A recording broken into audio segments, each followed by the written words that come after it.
Hi there, this is Joey Hamby. I'm one of the attorneys at Attorneys for Freedom in Chandler, Arizona. We're coming to you today to answer questions about the Matthew Massucci case out of Prescott, Arizona. Many of you folks have been on our YouTube channel and our other social media platforms, and you've seen the story of Matthew Massucci. You've probably also seen the story that was published on ABC 15 here in Phoenix, Arizona. They did a two-part expose on Matthew and how he was treated in Prescott, Arizona. As a result of that, we have been inundated with many questions from members, viewers, folks in the public. We're going to try to answer as many of those as we can, but understand there's so many questions I can't remotely answer all of them. But what I can do is break them down into general categories. And I'm going to tell you the number one question that seems to be asked over and over again is about a possible civil lawsuit. I've had people ask everything from, is there a 1983 action under the federal law, to can he just sue the police chief or the fire chief, or can he sue the fire department or the city or the individuals? And here's what I'm going to tell you. Here at Attorneys for Freedom, all we do is criminal defense. So we do not sue individuals, whether in a civil rights action or a personal injury action. All I can tell you is that at Attorneys for Freedom, what we do is criminal defense on self-defense cases, and that's why Matthew and his family turned to us. However, what I will tell you is that we certainly did everything we could to assist Matthew with that. And in fact, I can let you know that I've spoken with him very recently, and he is exploring those options. I don't know what those options are going to end up being because we don't handle civil representation. People have asked some very astute legal questions about a statute of limitations or immunity or things like that. We don't handle any of those issues, but rest assured that Matthew has been directed toward folks who are very competent in that area. And if there's something there, and if that's something he chooses to do, then you'll probably hear about that in the future. That has to be the number one question that people have asked, and understandably so, because when somebody does something so damaging to you and so unjust, everybody wants to know, is there going to be any sort of liability for that?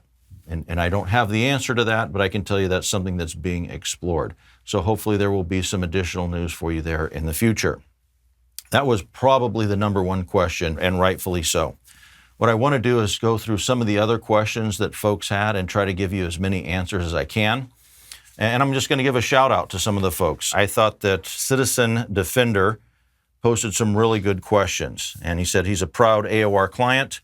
Thank you for that. I also want to take this moment to just again state that unfortunately Matthew Massucci was not an AOR member, and he had to hire the Attorneys for Freedom directly, as opposed to just being a member and getting these services as part of his membership. I wish that wasn't the case, and Matthew certainly wishes that wasn't the case. But just understand, here at Attorneys for Freedom, not only do we represent our AOR membership around the nation, but we still take on private cases where folks reach out to us in self-defense cases. So God forbid that has to happen to somebody, but if it does, give us a call. We're happy to talk with you. So at Citizen Defender asked a number of questions. First of all, he just said, here's a few lessons I've taken from the video. Be the one who calls the police. His story up front might have prevented much of this. But then he does admit, given the players involved, there's no telling. And I'm going to agree with that. And I'm going to tell you, I don't think that Matthew made the wrong decision for him. He had no idea and no reason to believe that somebody was going to lie about him and say such horrible things about him. You can see from Matthew's demeanor in the video, he is not an aggressive, angry person. If he was, he would have shot the chief. Instead, what he did was he diffused the situation, he closed his door, and he drove away. And he said, I'm not looking to destroy a man's life. Unfortunately, that wasn't the position that Mr. Parra took or that his family took. I wish it had been, and then this would have been over. I can't ever tell you that the right thing to do in that situation is to call the police or is not to call the police. If he had called the police that evening, would things have changed substantially? It's possible. Would they have remained the same? That's possible as well. But at a minimum, it's likely the police would have been there and would have seen the young lady who was in the car with him and would have taken her story. And if you remember, based on our interviews, nobody had even talked to this young lady 2 years after all of this. She still had never been interviewed by law enforcement. So that is one possibility. Another issue that Citizen Defender just raised was about being in the moment. You're vulnerable getting in and out of your vehicle. Let me just tell you, this is something that I fully believe in, that I talk to my family about, that I talk to other folks about. Your number one best way to survive a self-defense incident is to not be involved. Keep your head on a swivel when you're getting in and out of your vehicle, when you're going to an ATM, when you're leaving a store, whatever it is. Always be aware of the situation that you're in, and don't let folks approach you in a manner that's going to put you in danger. So I fully agree with that. Number 3, Citizen Defender talked about invoking the Fifth Amendment. Said invoking the Fifth Amendment was smart, getting AOR was smarter. Yes, yes, yes, yes. Invoke your right to remain silent and your right to counsel. And you don't have to remember those exact words. What you need to remember are the words, I'm not talking with you, I want my lawyer. I'm not talking with you, I want my lawyer. Just do that. We would never tell our client, even if Matthew had called law enforcement that night, we would never tell him, go ahead and just give the full story. We would tell him, invoke your rights, and then let us deal with the facts afterwards. The reason for that is you don't know what the folks on the other side are saying. You don't know what the police are doing. You don't know the lies that are being told. And your best defense at that moment is simply get your attorney involved. Number 4, Citizen Defender also commented on one of the things that Matthew talked about in the video about receiving the conflicting commands when you're interacting with law enforcement. And that is very true.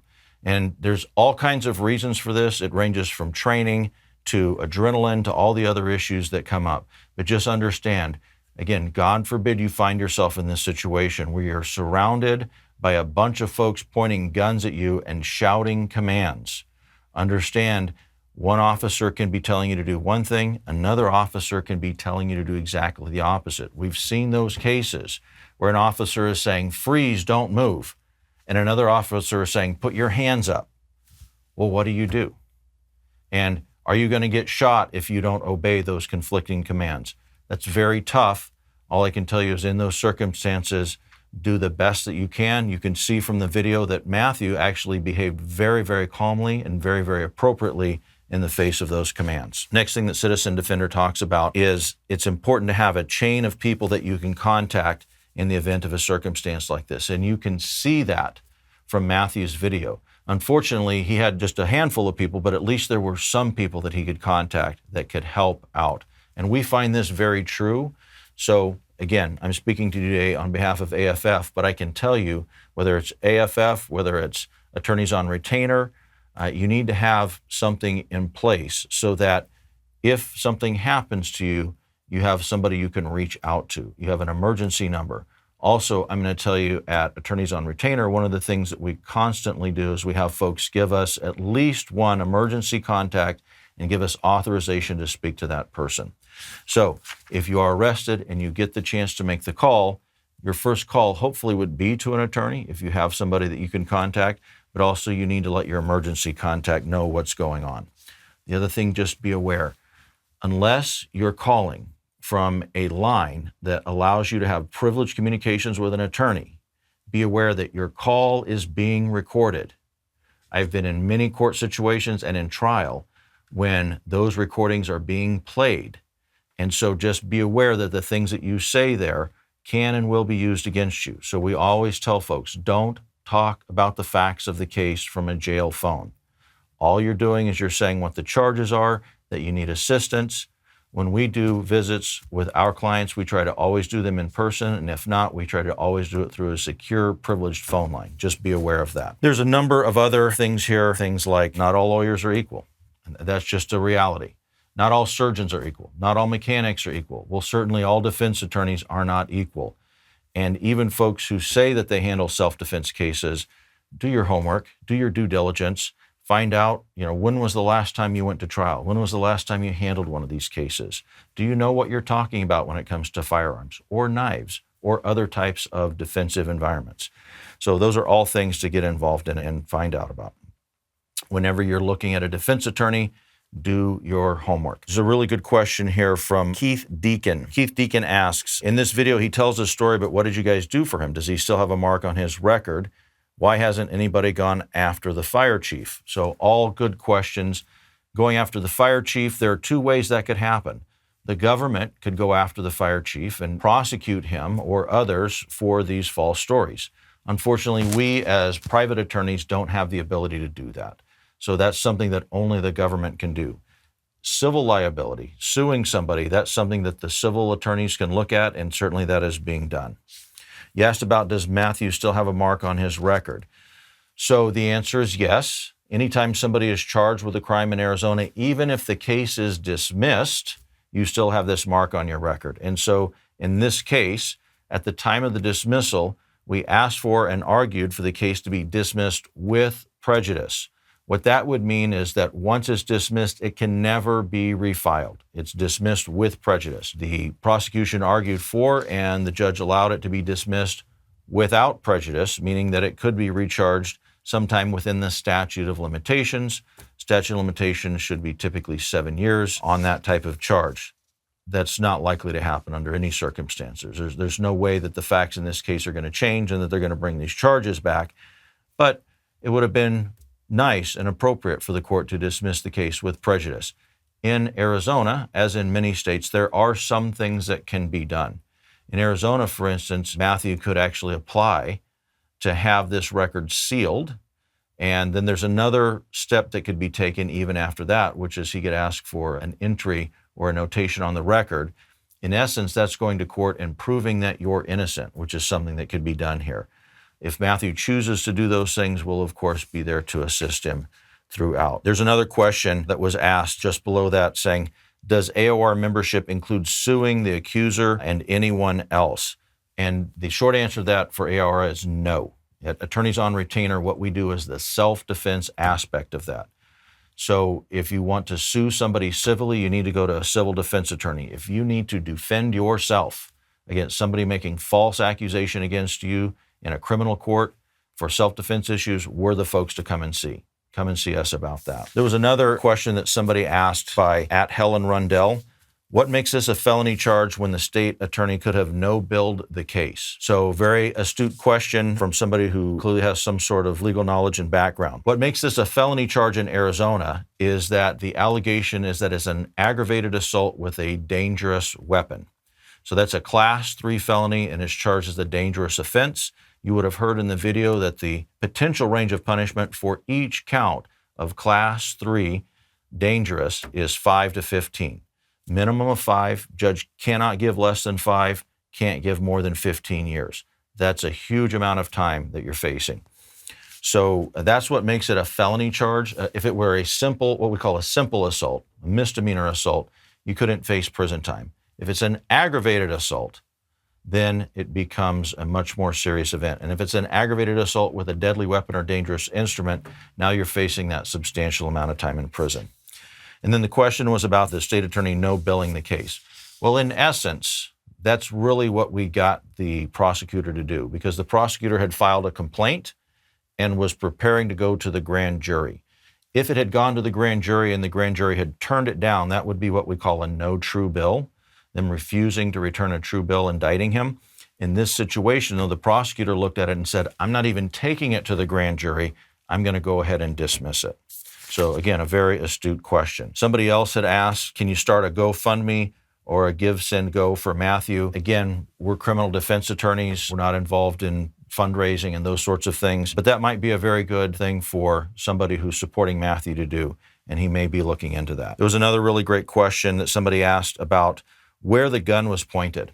And so I'm guessing that the person who's asking this question saw not just our videos, but also saw the news pieces that were done on this, because the reporter, Dave Biscabine, who did a great job, I think he had a slight misunderstanding when it came to what Matthew said and did.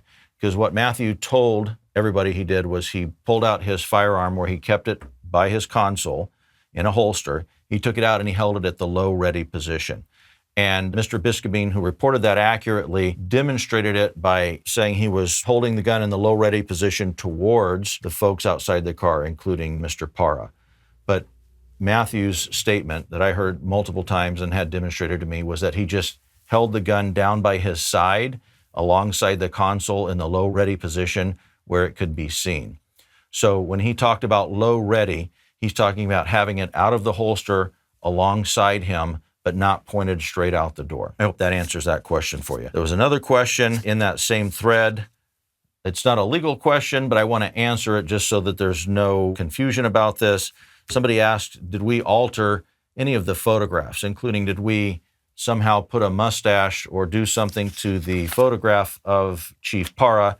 We did not. We've not altered any of the photographs. We don't have anything to do with a mustache.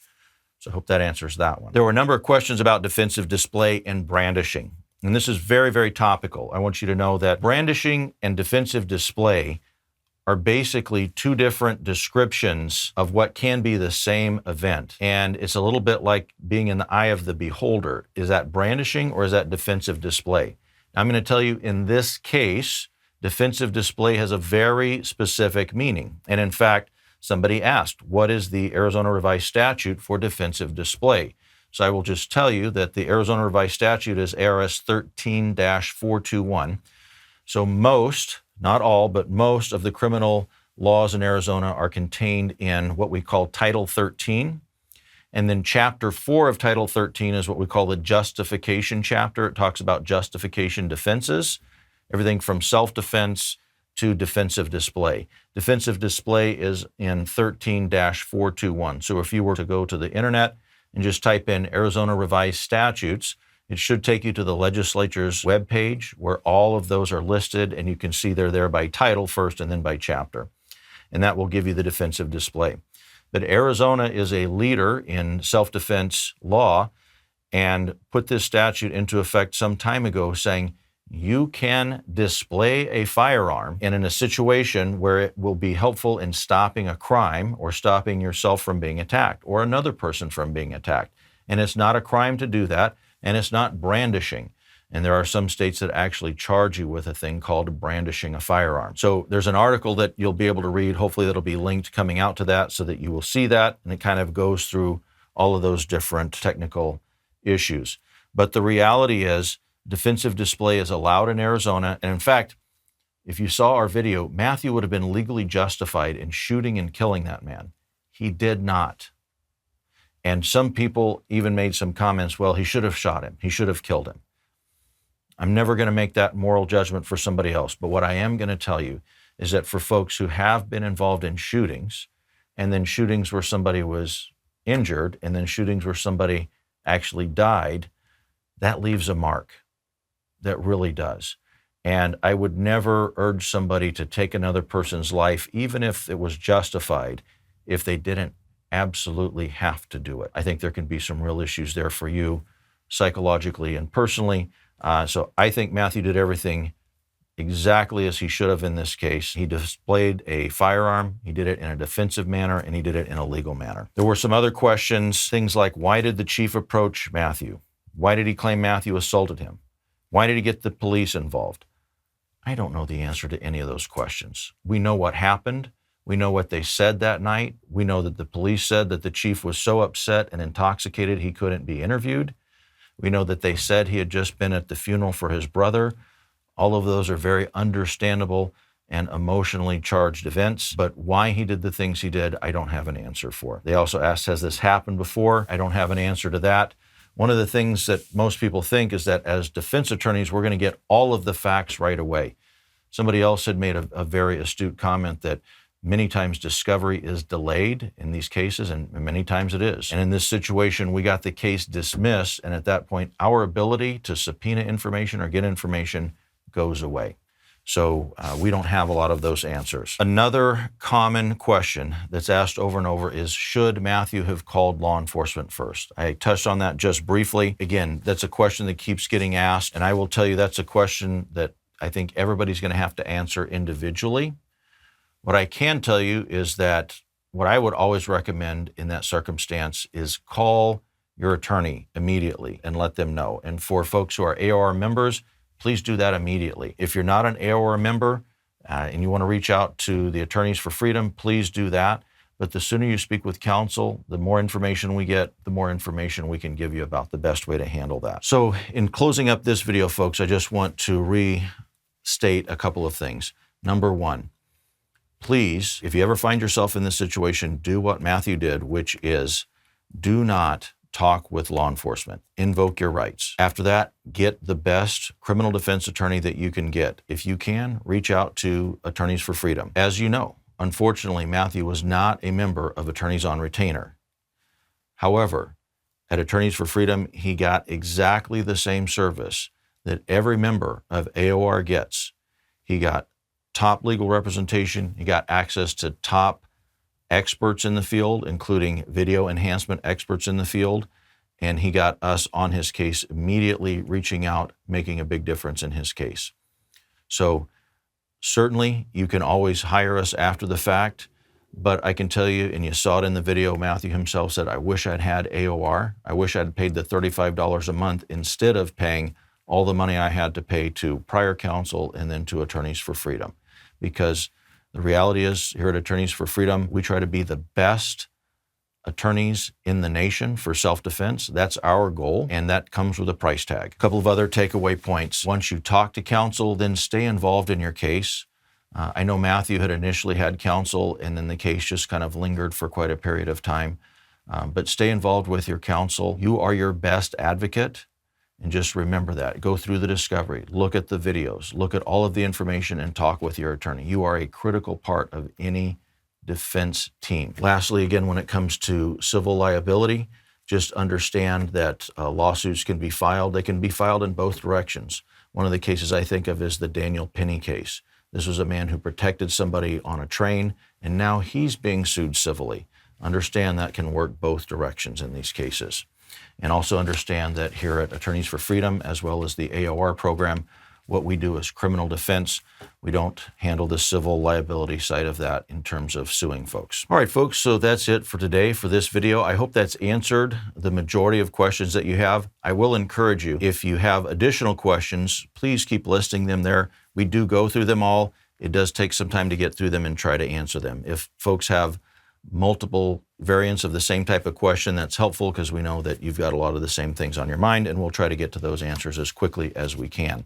We will try to keep you updated on what's going on with Matthew as the case proceeds, and we might have some more information coming before too long.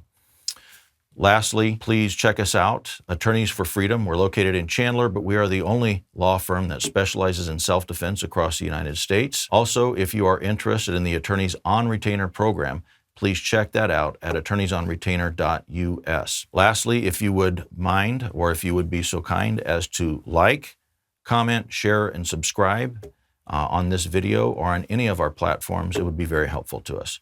Thank you very much. Once again, this is Joey Hamby with Attorneys for Freedom.